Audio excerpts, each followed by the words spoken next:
Hi friends, কেমন আছো তোমরা? আশা করছি ভালোই আছো। বন্ধুরা, 25শে ডিসেম্বর বাড়িতে বসে একটা কেক বানালাম, চট জলদি একটা কেক।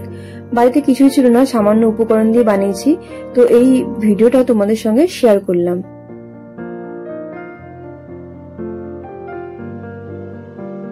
ঘরে কিছু হ্যাপি হ্যাপি বিস্কুট ছিল, সেই বিস্কুট দিয়েই করেছি।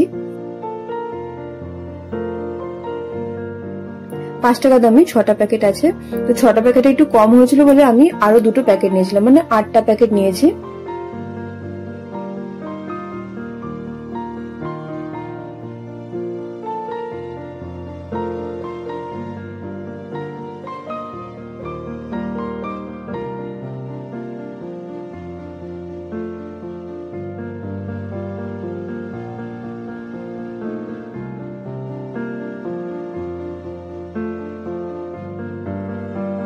বিস্কুট আর সঙ্গে কিছুটা চিনি দিয়ে দিলাম।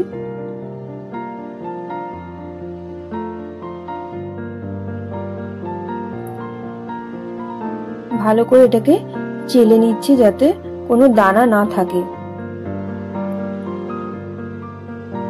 এবারে সামান্য সামান্য করে দুধ দিয়ে মিক্সড করা হলো। এইবার 1 চামচ বেকিং পাউডার আর 1/2 চামচ খাবার সোডা দেওয়া হলো, বা বেকিং সোডা।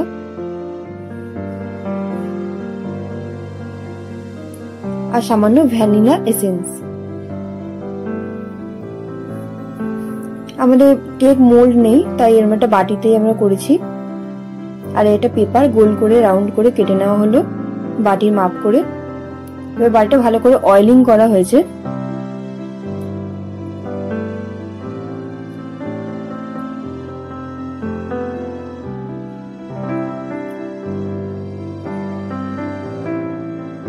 যাতে কেকটা তৈরি হওয়ার পর খুব সহজেই কেকটা বাটি থেকে বেরিয়ে আসে।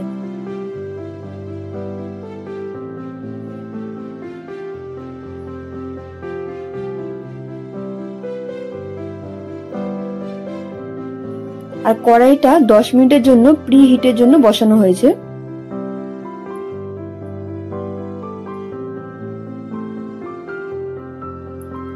এইভাবে ঢেকে 10 মিনিট রাখার পর 10 মিনিট পরে কেকটা বসানো হবে।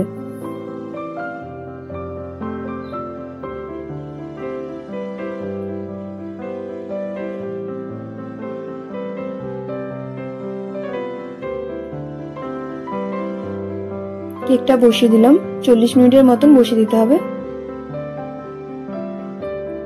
40 মিনিট পরে চেক করতে হবে যে কেকটা হয়েছে নাকি।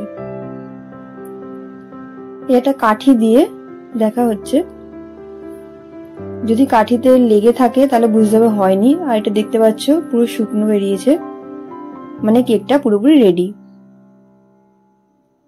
এবার দেখতে পাচ্ছ কত ইজিলি কাগজটা বেরিয়ে যাচ্ছে। তো বন্ধুরা, দেখছো কেক রেডি, একদম ইজিলি এই কেকটা তৈরি হয়েছে। তোমরা ইচ্ছে করলে এর মধ্যে অনেক কিছু দিতে পারো ডেকোরেশনের জন্য।